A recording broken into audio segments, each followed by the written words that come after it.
you're all well. I hope you're all thriving. Hello to America's beautiful children. We love you. And so, I'm always so grateful to just wake up another day, have air in my lungs and be healthy, watch my children be healthy. And I just want to give that gratitude to you guys. Just be grateful for every moment. We're managing moment by moment, day by day. We're making it. And we're going to continue to make it. And so today I have a group of wonderful guests, and I will bring them out at this time. Hello, everyone.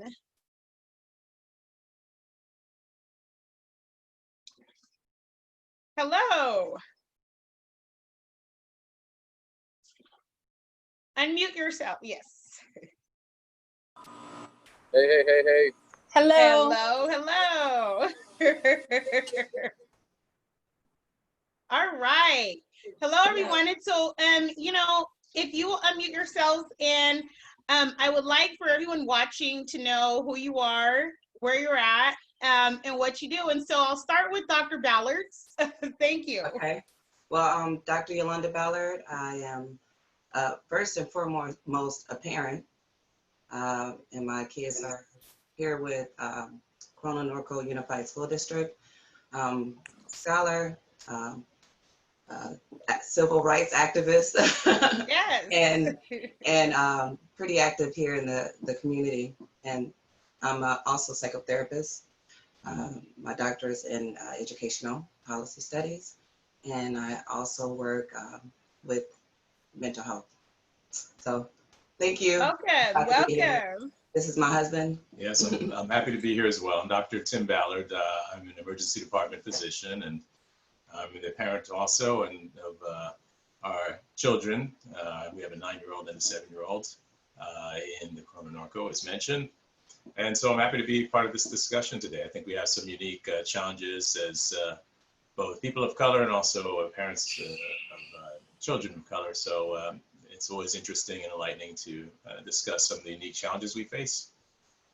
Welcome. Zandria, hello, welcome. Hi, everybody. Good morning. I am a parent of a high schooler who is part of Chafee Joint District, and then also of a 8th grader young lady, and she is part of the Etowanda School District. So I'm so excited for us to have this discussion and get right into it.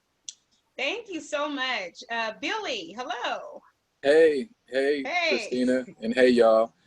My name is Billy Ross, and I am a real estate broker. I have a boutique brokerage here in the Inland Empire, and I have 2 sons, 2 beautiful sons. One is 10, one is 13, and the youngest is still in the Etowanda School District, and the oldest is, we're really proud of him. He's going to the LA County High School for the Arts, and so I'm excited to be a part of this conversation, and thank you. Thank you. Dr. Ayana, welcome. Hello. I'm Dr. Ayana Balagan, parent of a lovely teenager from Chafee Joint Unified School District, who will be a junior this year, and also a researcher in the field of African American students and public education, as well as principal of an elementary school in the city of Rialto. Proud member of the Black Parent Alliance and Yes. the Rethink Public Safety Coalition of San Bernardino County. Yes, and so I'm so glad that you're all here. And when we're talking about our students and our children, we want them to thrive. I think that over history, there have been a lot of messages that have went out about African American achievement gaps, making it seem like the deficits in us and our kids, right? And we know that that is not really the fact. And so talk about what your challenges are when you're dealing with the education system in Black children. What do you see as the challenges? Whoever wants to go first, that's fine with me. I'd like to share because I have something on my heart. Just this morning, I was sitting on my porch, which is where I am right now, and working, drinking my coffee like I do. and working. Right. And a friend walked by, and he's a parent, Black parent, and we were talking about some of our efforts with the Black Parent Alliance, like Dr. Balagan just mentioned, and he said something I thought was really interesting. Like, we started to talk about racism, and he said, "Hey, but you know, it begins in the home." He says a lot of this stuff can and should be dealt with in the home. And I love this brother. He's like, you know, he's a good friend of mine, and he's my brother too. And we had a pretty strong back and forth on this notion.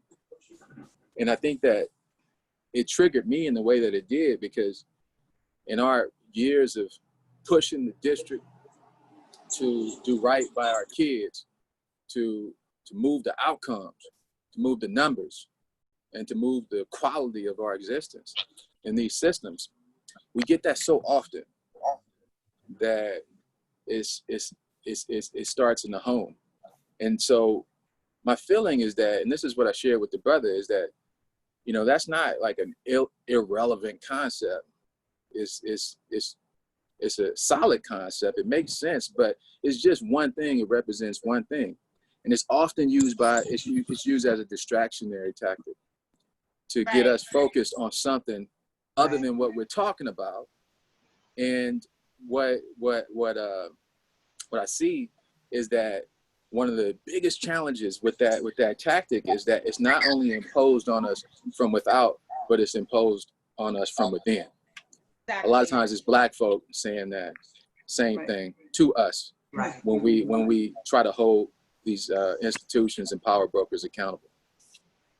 Right, and you know, I have to agree with you, because the education system, and a lot of people talk about 1619, but they'll go before that, right? And so our kids understand the history of Black American slavery, but don't understand what our culture and existence looked like prior to that. And even upon our freedom, quote unquote, that, you know, we could have fought a lot of different battles, right? But immediately we begin to fight for our education.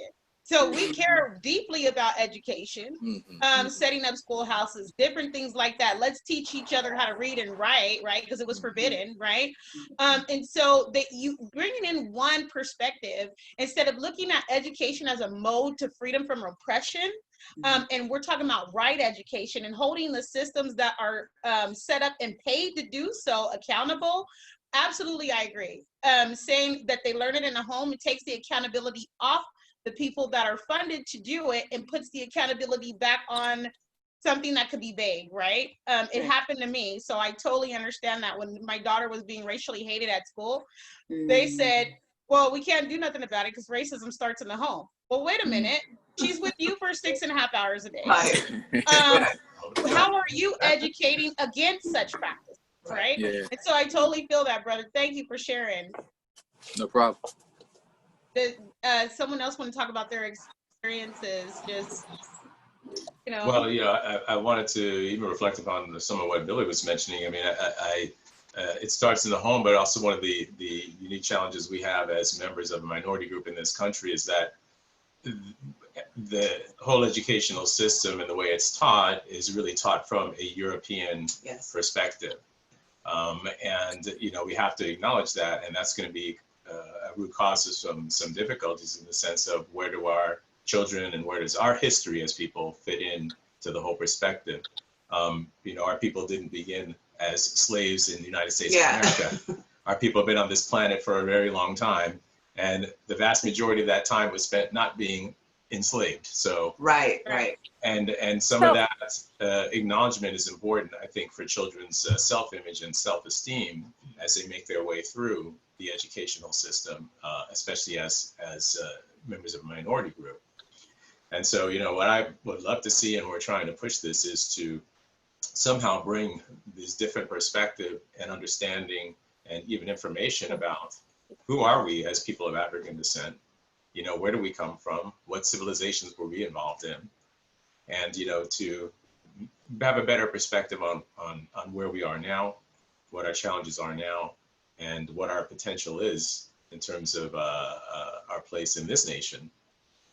So, you know, it all kind of ties together, but I think that's a unique challenge that we face that is a big blind spot for a lot of school administrators and teachers. They just have really no reason why that would even cross their minds, and so it doesn't, and it creates a problem for us as parents, and something that we struggle with.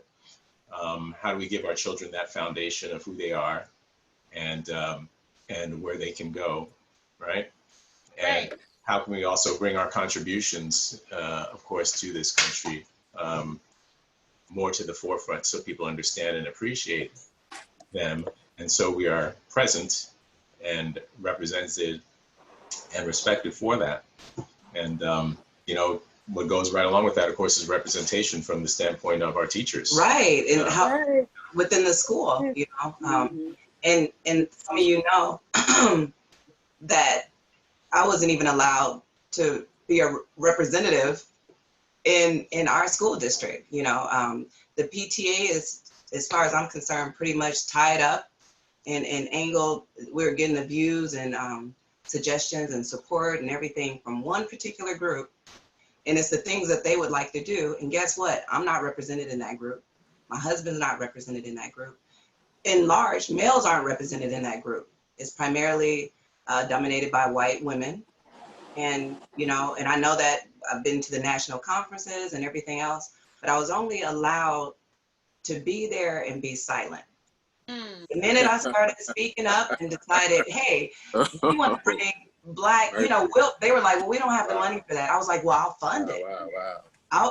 We'll pay our own money and we'll bring in speakers. We're going to bring in people to talk about, you know, to celebrate Black History Month. Can we have that month or the month following it where I can do some programs or throughout the year?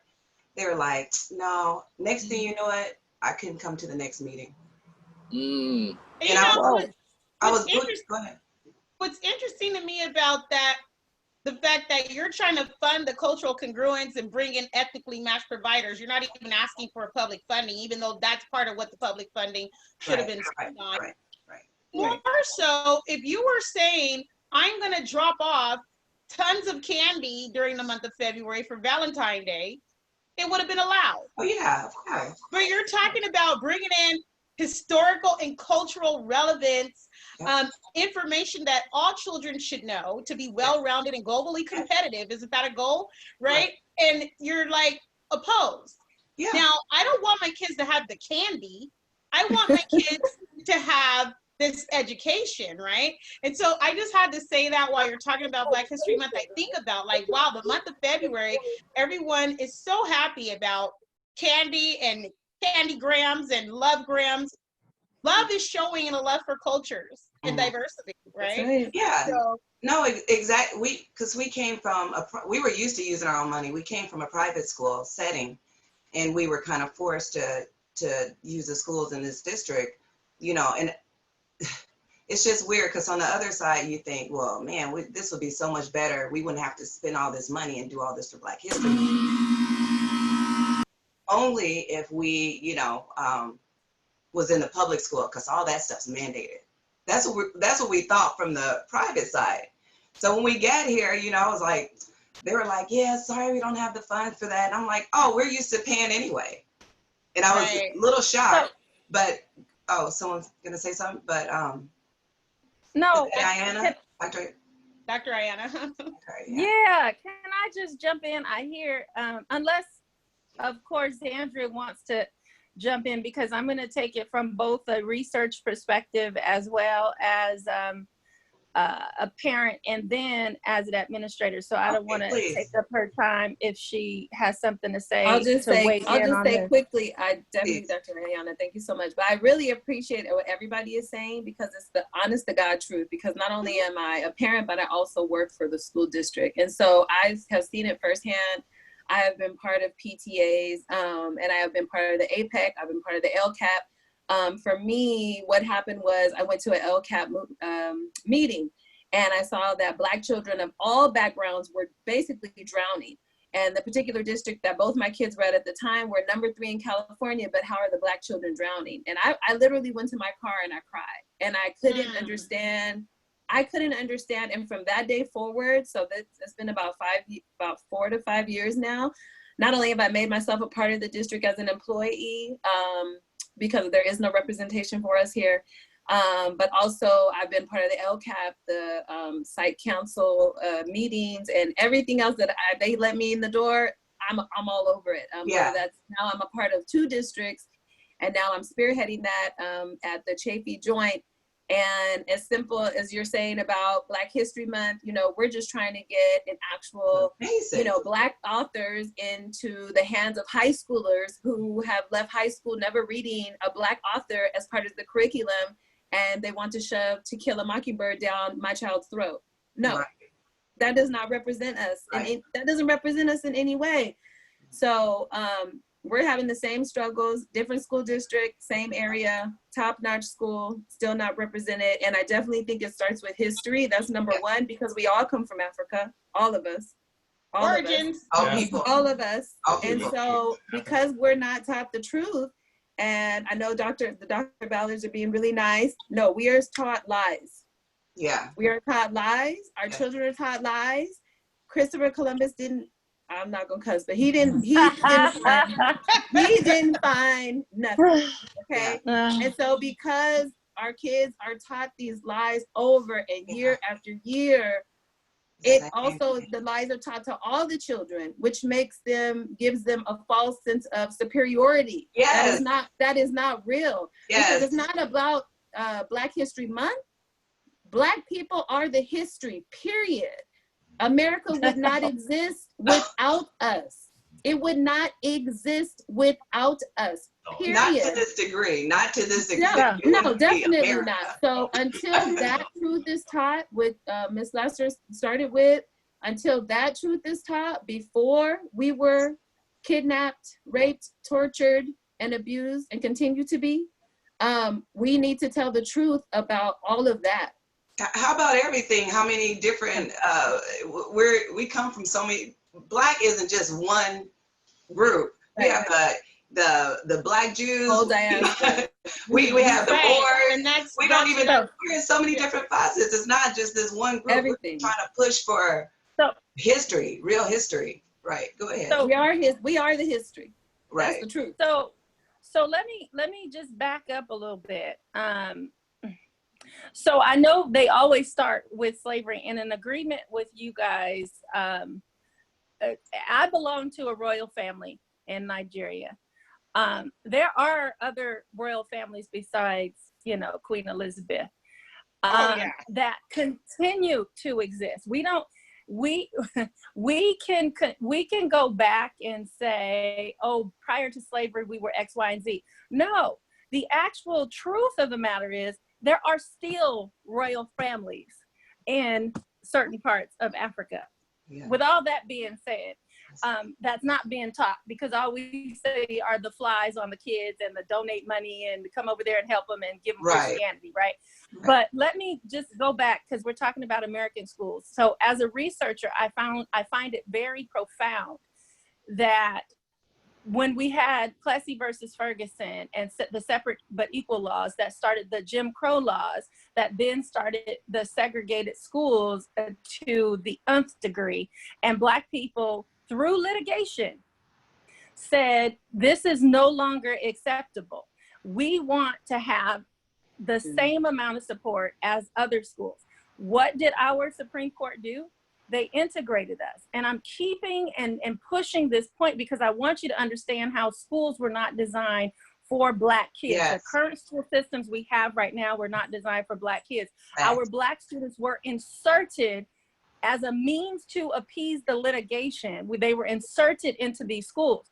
Now, as a Black mom, I'm thinking, you know, two things. One, I want our schools to go back to what we had, because people don't know this, but a lot of Black teachers lost their jobs as a result of the integration.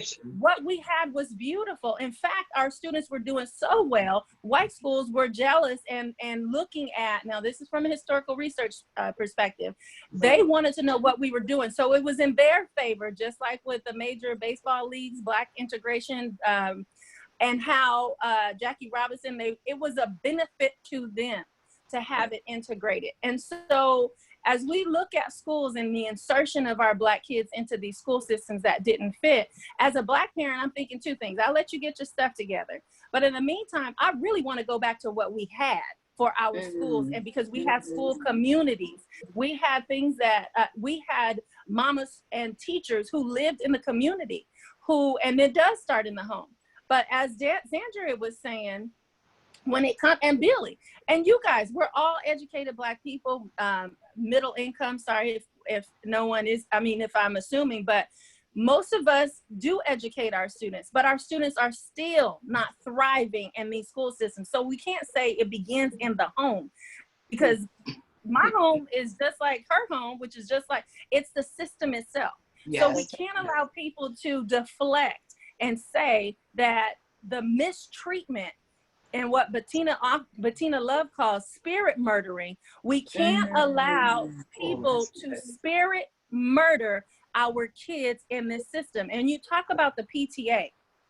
That's not a space that was created for us. And so as parents, we try to play nice as Black parents. People don't understand that the only thing that moves the needle most of the time is litigation.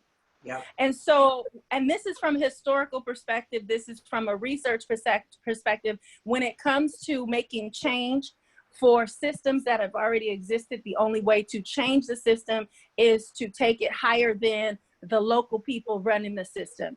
And one of the things that we've been trying to train in Black Parent Alliance is that you are a taxpayer. You have the right to demand, to request these things for your Black students. You shouldn't be asking them. Yeah. And if they don't do what you ask them to do, you go above them. Right now, there's an ACLU lawsuit with San Bernardino County and funds that were allocated and how they were spent because the funds were not as transparent. So if there are concerns that happen locally, we need to tap into organizations or go above so that we can make things happen. Like at my site, I don't have those issues because I'm a very conscious principal, and my teachers, I've already given them an ultimatum. You're on board or you're not on board. Maybe this is not the school if you don't want to service all kids. And my teachers are 100% yes. But a lot of principals don't feel like they can take that stand. And they are afraid to take that stand. So all I'm saying is this is a historical, we have come to it has hit the fan historically right now. Right. And so we got to do something. Right. And so I want to triangulate in and start, because what Billy said in the beginning, it still ties into what we're all talking about here, is that when he had that conversation with that Black man, and he heard this, it really started getting him to question. And so I always challenge us to do something different. Even if they don't change their behavior, our mentality has to change, and we got to change our behaviors. I talk about this all the time, not subscribing to the system, but continuing to fight for other children that are still there, right? You can do both at the same time. I don't have to send my kid in because I don't trust the same people that are going to perpetuate discrimination to then bring justice. Right. Okay. Right. I don't trust the same people that have a mentality of superiority, and we're not minority, because then that would connotate that someone is superior to us. That's right. I don't trust the same people that have that perspective to then all of a sudden be about diversity and change.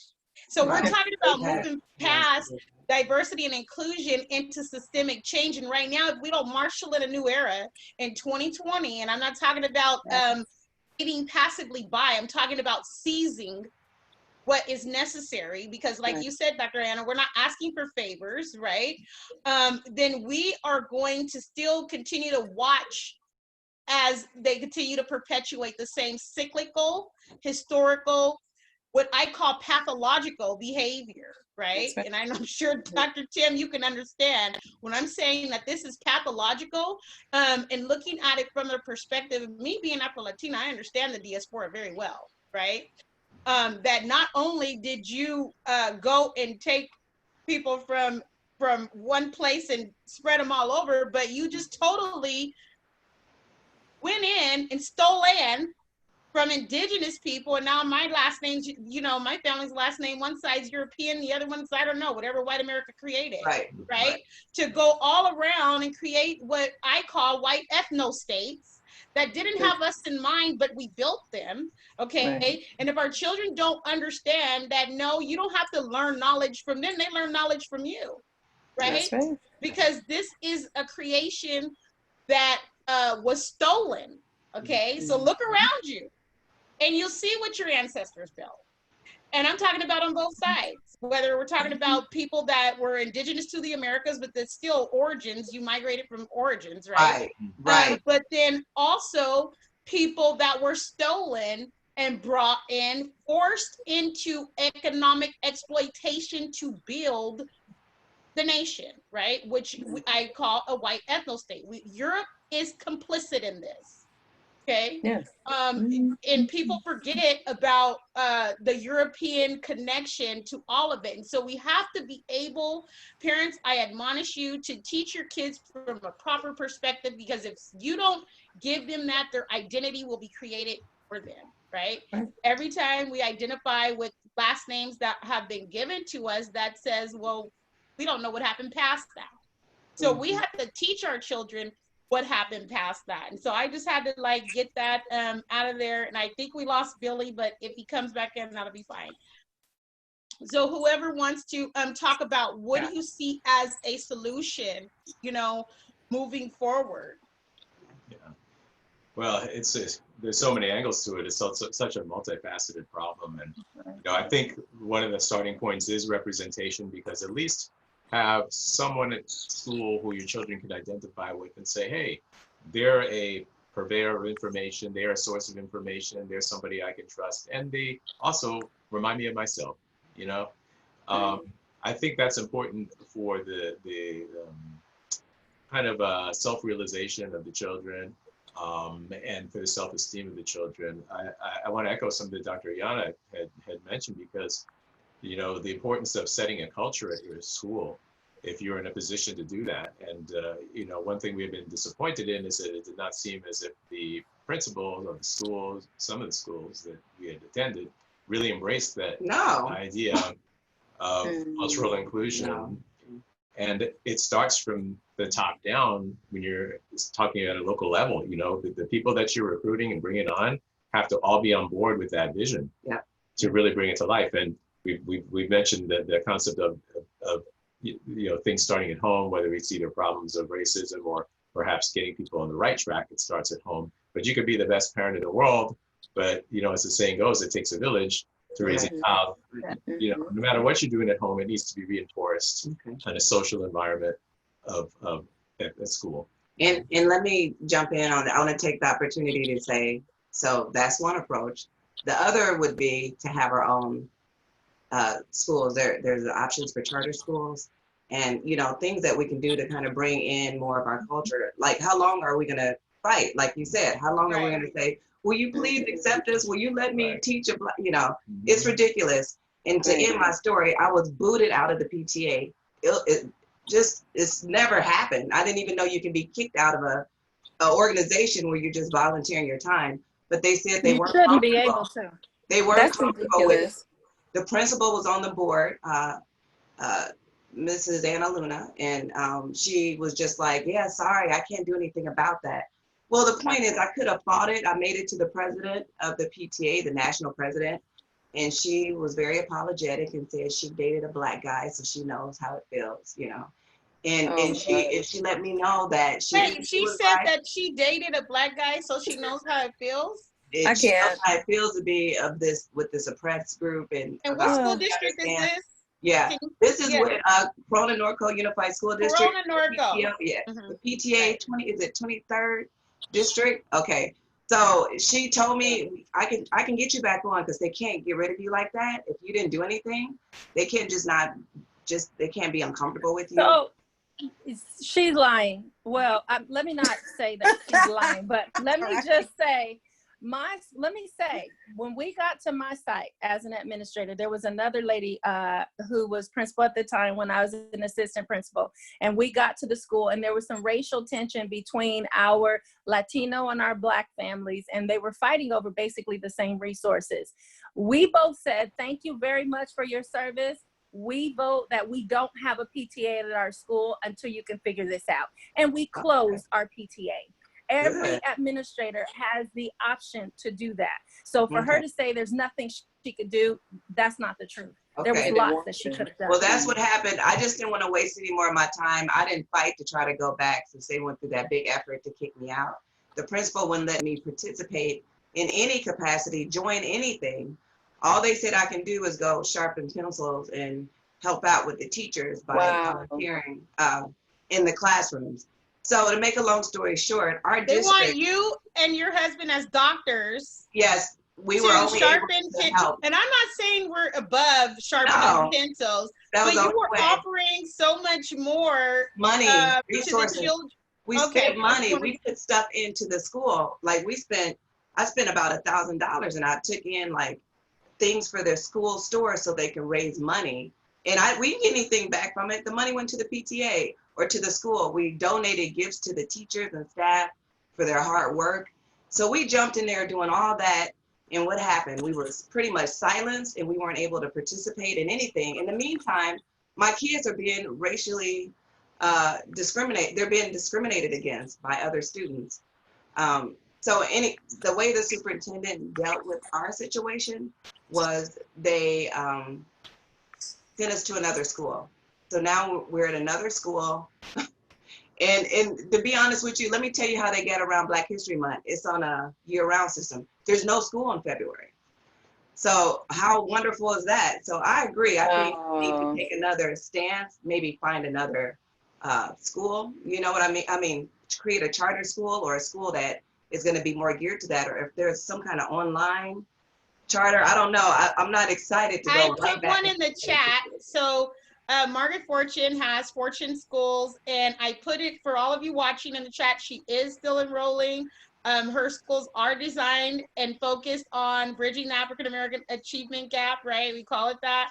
I call it a freedom school for our children to be free to be who they are and learn in an environment with you know, what is culturally congruent. And so I did put that information in, but you know, we really have to look at this differently. A lot of people say, well, you're trying to start your own school. That's segregation, but de facto segregation still exists. Right. Right. It's happening. You guys came from the private sector thinking, okay, well, you know, public sector has rules and regulations, right, that are different and are going to be, you know, our kids will be safe, even though I'm sure that the private school had its own set of values and missions and everything else. They're not exempt from accountability. No. But you got a worse education, and then your children get harmed from that. And so I see Billy is trying to say something, and so I'm going to let Billy, go ahead, Billy. Take you off you. So yeah, my iPad overheated. The conversation was getting too hot, I guess. So welcome back, brother. Yeah, happy to be back. And just so a couple things. So I wish Ayana was back on the line because I'm texting her right now, and her phone just gave out. So she's trying to get back on. This is kind of an extension of a conversation that her and I were having over the phone on Sunday, where I think that, so earlier we kind of she harkened back to talk about, like, you know, Plessy versus Ferguson, Brown versus Board of Education. We talked about integration, et cetera, et cetera. And I think that it is true. Here she comes. Maybe let's see if she can jump back on.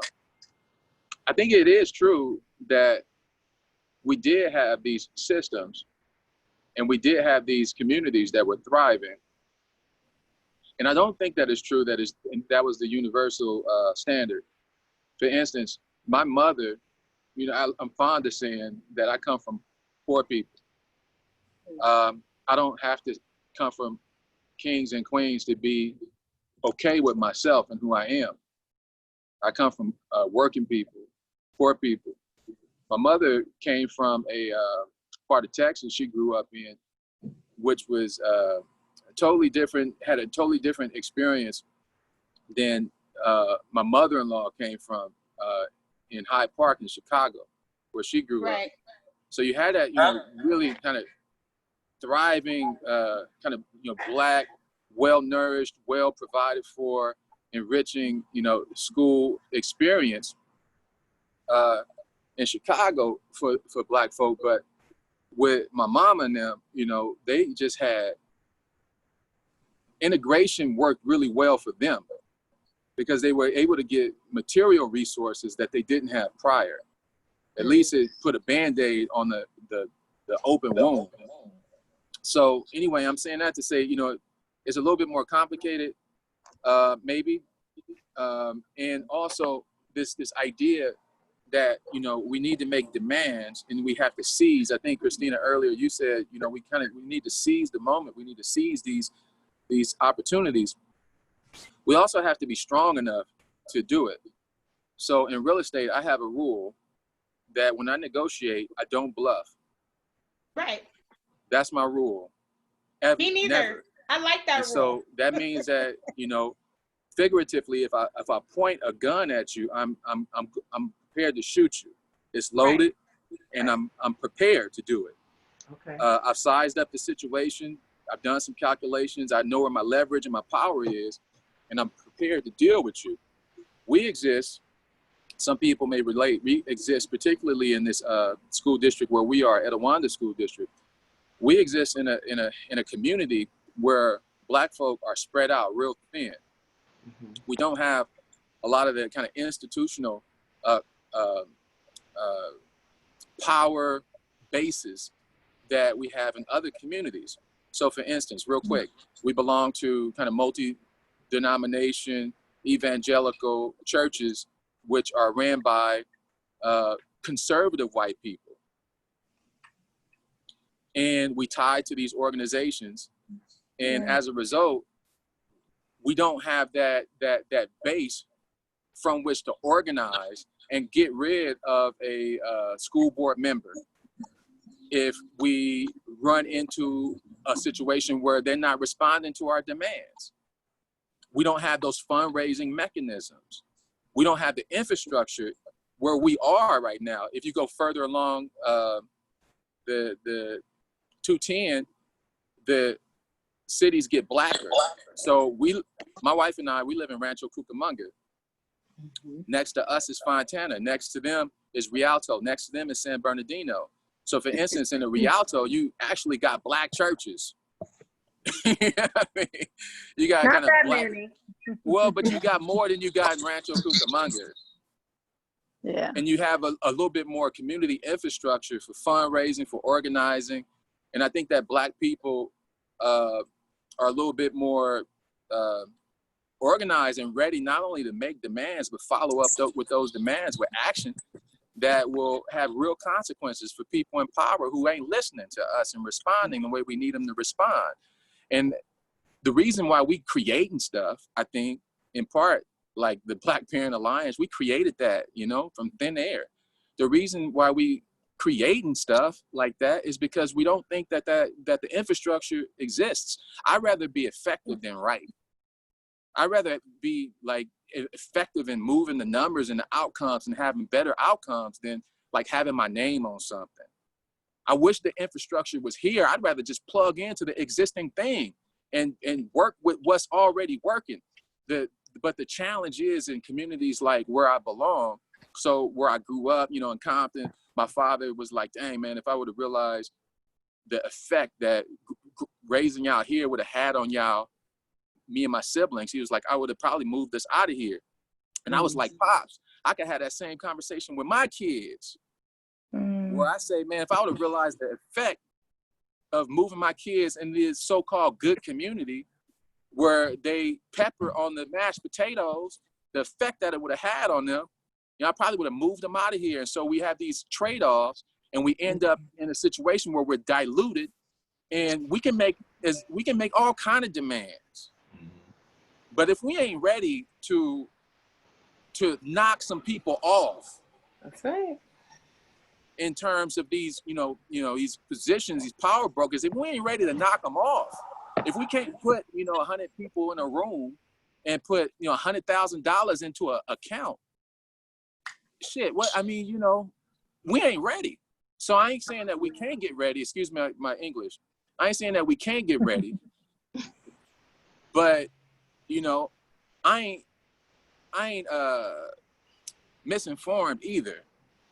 We can talk, but we gotta organize ourselves in a way where we're raising money and we're putting mechanisms in place to actually knock some people off. Well, let me just say this. Billy, and I've seen it as a school administrator, as a board member, when I was a board member for Fontana for the short time that I was a board member.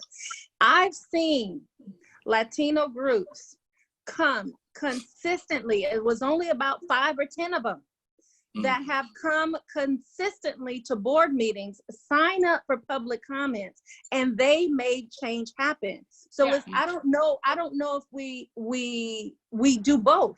We get ready on the back end with our pockets, but we also need a committed group that's going to show up. It's anytime a group of 5 or more Black people roll into a board meeting, trust me, the board members are like, oh shit, what did we do to piss them off? Anytime. It's over 5 of them. So it doesn't take many of us. If it's 100, the newspaper are going to be there.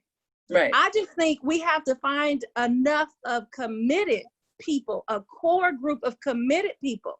The number and the amount of money we have on the back end can be arranged and worked on simultaneously. Yeah, I can dig that. And I was telling real quick, Ayana, I was telling people that this is an extension of the conversation we were having on Sunday. So I was trying to wait before you got back on, before I even kind of went down this path. So I'm glad you're back on. And what I have to say is that our children cannot wait. This is a matter of urgency. That's right. And so while we fight this organizing fight, I'm prepared, one person at a time, one family at a time, one community at a time, dedicated to say enough. You can't say enough while your kids are still enrolled, because they will wait you out. Yeah. Oh yeah. And what will happen is that same equity plan that they came up with 10 years ago, when the next rowdy bunch of parents come in, they'll dust it off and hand it to you. Here's the equity plan from 10 years ago. Well, what was the measurable outcomes on that, right? And so I'm not making demands and sending my kids at the same time. How about my kids are homeschooled, I'm just gonna be honest, through Springs Charter School, shout out Springs. And I am serious about fighting for the other children. And I am, Dr. Ayana, that person that if it's just me, I'm showing up, because I want this recorded that somebody had said, you guys are accountable for what is happening with our children. And so I do agree that, yes, we need to be having the solidarity out here in Southern California. Yes, we need to be collectively raising our voices. That may look a little different. We need to be, talking about that, definitely. But at the same time, here's what my personal action is going to look like, right? Right. I think it's just both. And if my personal I think it's both. And I think what happens is that, you get folk like you, Christina, who say, hey, I'm going in. And you become an easy target if you don't have, folk behind you. My wife is I'm not gonna go into that right now because it's real sensitive. I got people behind me, but that don't mean they always in the forefront of No, I think that folk, I think that I think it's definitely both. Right. Ayana, thank you for saying that. And Christina, yes. But what I see is that often we end up with martyrs among us. Right. Because we just don't have enough traction as individuals. And we are doing the work to not try to get to a perfect consensus of kind of what we're supposed to be doing and who we are and what our objectives are and what the outcomes are that we're looking for, but to find the overlap the sufficient overlap where we can do work within that overlap. So this kind of conversation is a part of that. The work that we're doing, the Black Parents Alliance, is a part of that. The work that we've been doing for years in the African American Parent Educator Advisory Council is a part of that. And it's never one thing. We have to do many things simultaneously. Right. And the Black Parent Alliance letter, that was the purpose of the initial petition, was to summarize and bullet point some of the common language that we all can be using for our Black students during this time of COVID. Right. And there are 7 bullet points, and you guys have mentioned training, intervention, charter schools, private schools, public schools. We want them to specifically look at, there's a learning loss. What are you doing for intervention and tutoring services? Training teachers on cultural responsiveness. How about hiring teachers that look like our Black kids? How about training parents on advocacy work? How about making sure that there are plans in place that people know how to use cultural responsive instruction? So some of those bullet points were designed, not some, all of the bullet points were designed so that we can have a common language as we push the wall from different angles. Right. And I think that was the first attempt for us to have that common language. And if you can get Christine, the petition 7 bullet points posted somewhere, that would help push the language. Definitely. And I do have to say though that Riverside County Office of Education with the RCAAI has started the African American Initiative way back when it was created in 2000, I believe 13 or 15. Where are we at with that? And so whereas I appreciate these things being in an initiative and calls to action, I also agree, Billy, we have to be prepared to move, right? You can have grassroots, but you have to have legal authority behind that. And so as we're about to close, I went a little bit over time, that's okay. And we'll definitely continue to have these conversations. Can you guys each give the parents a final word or thought just moving forward? Hey, I want to share a final word, and in doing that, say that one of the things that I think is working really, really, really well with the Black Parent Alliance, and Ayana, this is a testament to the way that you jumped into that role as facilitator, is that we established a title-free zone.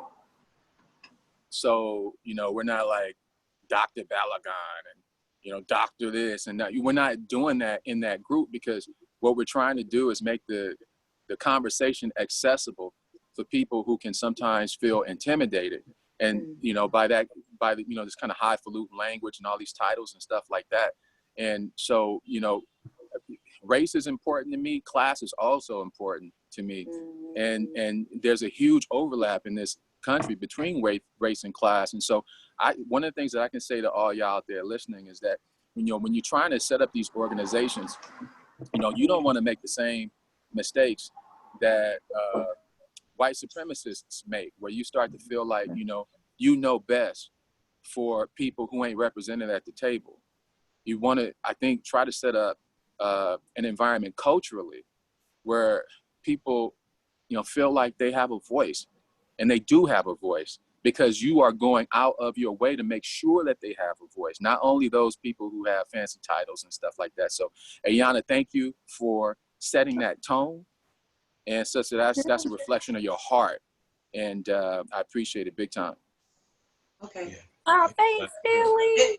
And you know what? Let me just jump in and say, if we're closing, maybe Christina could drop some petitions that we have all been working on through the Black Parent Alliance. We've been working on them for our children. We're trying to push a petition as well to stop this institutionalized racism in our districts, in our school system. That's what all of this is really about, all the petitions for the most part.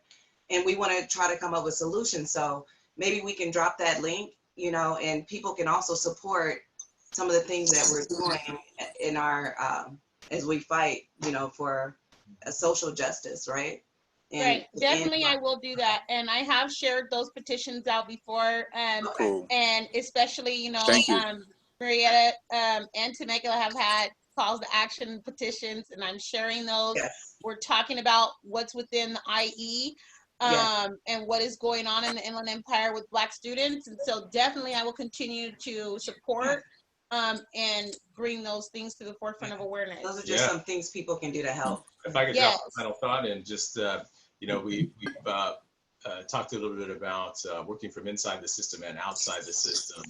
And I think that's a key takeaway, because while we're fighting to refine and reform the system, it may be time to take things under control ourselves, and we are more than capable as the people of putting something in place for our own children. Going back historically, I think the issue was some of these communities, some of these Black schools, I mean, they were within communities before desegregation where people actually cared about all the children there and wanted them to thrive. Everybody had kind of the same objective. But I just want to drop in that we may be uniquely positioned to kind of hit this at many angles with the technology, especially now we've seen how all our schools are going online and virtual. That may be a starting point for some of these charter schools we're talking about that are centered more at the needs of our Black children. So that may be an angle that we want to press now. I mean, this could be a new springboard for a whole bunch of initiatives in schools that are targeted towards the Black community. So I just wanted to drop that idea in there. And once again, thanks for allowing me to be part of this conversation. I really enjoyed it. Oh, no, anytime. And so this is definitely a conversation that we'll continue to have. Does anyone else want to say a final thought? I wanted to say really quick, don't be any parent. Like I said, my experience was so horrifying coming from the LCAP that I had to get involved. So you can get involved on any level, you know, whether that's, you know, being a, She froze. Okay, Dr. Ayana, do you have a, can you guys Yeah, I will. I would follow, get involved on any level, work from the inside outside approach. Very important to denote that. Don't be afraid to jump in. Once they see you, they'll know that you're concerned. But I also think that we have to go in with a level of that this is what's owed to us in our understanding and confidence. I also want to say that we have been successful prior to integration, and this two-pronged approach from working inside and out is maybe what we need to do. We can still work inside, but parents also have the option to send their kids to where their kids will be taught. And I am there as a principal, because if I'm not there, then who will be? Right. So I'm definitely there as an advocate, and we need more people as advocates. And I think parents pushing from the outside allow more people the freedom to be advocates publicly. If no one's speaking, like I have friends that are principals, and they would do what we ask them to do if someone asked them to do it. That's right. Right. So they need cover. We need to go out and just make our voices known, even if it's only 3 of us, so that the people who want to speak up, right now is the time. Racism has been declared a public health crisis in San Bernardino County. Right now is the time for us to start getting out and showing up at these meetings, because they're virtual. All you got to do is type in a comment and it'll be sent and read publicly. So you don't even have to physically show up to show that this is what you are demanding from your school districts to do. They got money to do it. It's called learning loss money. They have money to cover the education of our students in different ways than they have before. We just need to tap into it. Thank you. And so, you know, you guys can find them at Black Parent Alliance. That is in the IE. So we're here in Southern California. Thank you so much to all the viewers for watching. Thank you all for coming. I much appreciate it. And you know, parents, I just want you to stay encouraged.